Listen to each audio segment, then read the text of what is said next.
Hello, Assalamu alaikum and welcome back to my channel. And today is 7th episode of काला जादू. आज की कहानी का नाम है पोजेस्ड बुटीक. तो चलिए बिना किसी देरी के वीडियो को स्टार्ट करते हैं. मेरी डिज़ाइनिंग की डिग्री को कंप्लीट हुए 4 साल होने को आए थे और मैं इन 4 सालों में हद से ज़्यादा मेहनत और स्ट्रगल कर रही थी. मेरा एक ख्वाब था, मैं खुद का बुटीक बनाऊं और उस ख्वाब को पूरा करने के लिए मैं दिन रात मेहनत कर रही थी. लेकिन फिर भी मेरा ख्वाब पूरा ही नहीं हो रहा था. लेकिन आज 4 साल के बाद भी वो दिन आ ही गया जब मुझे अपना ख्वाब पूरा होता दिख रहा था. मेरे घर में सब बहुत खुश थे, ख़ास तौर पर मेरी अम्मी जो कि बहुत खुश थी. मुझे दुख इस बात का रहेगा कि मेरी ये खुशी मेरे अब्बू नहीं देख सकेंगे क्योंकि उनको हमसे पिछड़े 2 साल हो गए हैं. लेकिन वो भी यही चाहते थे कि मैं लाइफ में कुछ अच्छा करूं. खैर, मैं अपने बुटीक में अपनी सारी जमा पूंजी लगा दी और मेरे बुटीक का काम भी पूरा हो गया.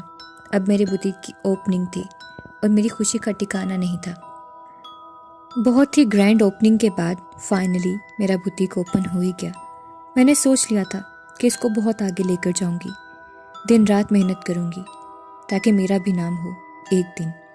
लेकिन अल्लाह के प्लान्स और होते हैं. सब कुछ अच्छे से ही जा रहा था. लोगों को भी मेरा काम पसंद आ रहा था. मेरे बुटीक पर अब रश भी रहने लगा था. मैं बहुत खुश थी. फिर एक दिन मेरी यूनिवर्सिटी की फ़ेलो मेरे बुटीक आई, पर उसको ये मालूम नहीं था कि ये मेरा है. और जब उसने मुझे देखा तो कहने लगी, तुम भी शॉपिंग करने आई हो? बहुत सुना था इस बुटीक के बारे में, न्यू ही ओपन हुआ है. तो इसलिए मैंने सोचा कि मैं भी कुछ ख़रीद लूँ. फिर मैंने उसे कहा, जो मर्ज़ी लो, तुम्हारा ही है सब. तो कहने लगी, क्या मतलब, मेरा अपना कैसे हुआ? तो मैंने उसको बताया कि ये मेरा ही बुटीक है. मुझे अच्छा लगा तुम आई. फिर उसने कहा, मुझे बहुत खुशी हुई है कि तुम्हारी मेहनत रंग ले आई. फिर हम दोनों ने एक दूसरे से नंबर एक्सचेंज किए और वो अपने घर चले गई. फिर उसने घर जाकर मुझे मैसेज किया और हाल पूछा. हमारी हर दूसरे दिन अब बात होने लगी. फिर अक्सर वो मेरे बुटीक पर भी आ जाती थी, तो कभी मैं उसको फ्री या कभी एक्स्ट्रा डिस्काउंट के साथ चीज़ें देती.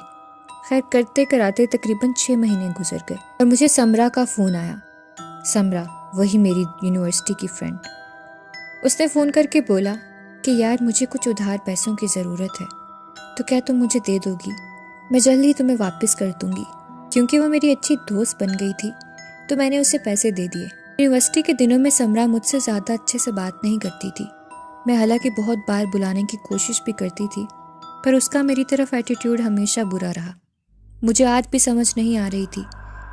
खैर, इस तरह दिन निकलते गए और अब जब समरा का फ़ोन आना बंद भी हो गया, मैंने भी जब उसका नंबर डायल किया वो मुझे बंद ही मिलता. खैर, तकरीबन 2 महीने गुजरने के बाद एक दिन समरा मेरे बुटीक आई. उन दिनों मेरा बुटीक बहुत ज़्यादा पीक पर चल रहा था. कस्टमर्स का रश लगा रहता था. तो मैं समरा को यूँ अचानक देखकर हैरान रह गई. मैंने उसे कहा कि यार, कहाँ गायब हो गई थी? क्या सरप्राइज़ दिया है तुमने? मैं तुमसे नहीं बोलती, ऐसे कोई जाता है? तो वो कहने लगी कि यार, मैं तो कहीं गायब नहीं हुई थी, यहीं थी, बस कुछ काम के सिलसिले से गायब हो गई थी. और ये लोग मुंह मीठा करो. तो मैंने कहा, किस खुशी में? लगता है तुम्हारी बात पक्की हो गई है.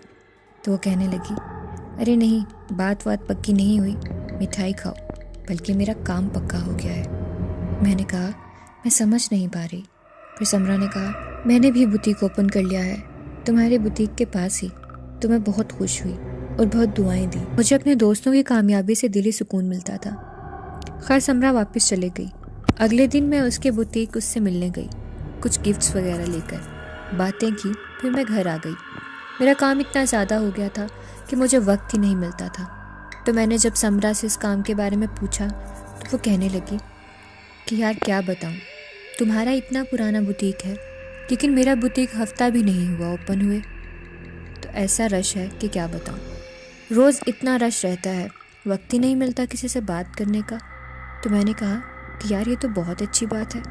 मैं कभी इससे जली नहीं थी क्योंकि मुझे अपने काम और मेहनत पर यकीन था कि मैं और आगे जाऊंगी.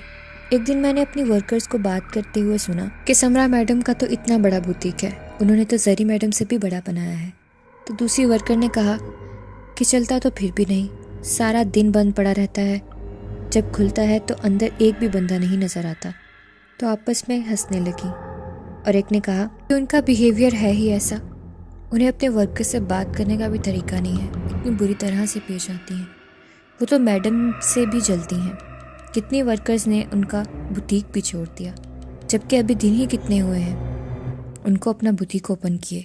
ये सब सुनकर मुझे हैरत हो रही थी कि जो ये सब बोल रही हैं, क्या वो सब सच है? अगर वो सब सच है तो फिर समरा ने मुझसे झूठ क्यों बोला? इतने में समरा आ गई और उस दिन उसने बहुत अजीब अजीब सी बातें की और शो ऑफ करने लगी कि यार तुम अपने डिज़ाइनर्स पर ध्यान दो और अपने डिज़ाइंस पर भी, क्योंकि ख़ास नहीं आ रहे कुछ, बुटीक पर और तवज्जो दो। तो मैं उसके इस बदले हुए रवैये से बहुत ज़्यादा हैरान हो गई कि कल तक तो तुम इतनी मीठी बन रही थी जब तुम्हें काम था, और आज फिर वैसे ही बिहेव कर रही है जैसे यूनिवर्सिटी में किया करती थी। जेलसी ख़त्म नहीं हुई थी उसकी। खैर इतने में मेरे कस्टमर्स आ गए और मैं उसको वेट का कहकर चले गई, लेकिन वो जा चुकी थी। अगले दिन जब मैं ऑफिस के लिए रेडी हो रही थी तो मुझे मेरी रिंग नहीं मिल रही थी। बहुत ढूंढी मगर नहीं मिली। मैं बहुत परेशान हो रही थी, मिलती भी कैसे। वो दोस्त ने उठा ली थी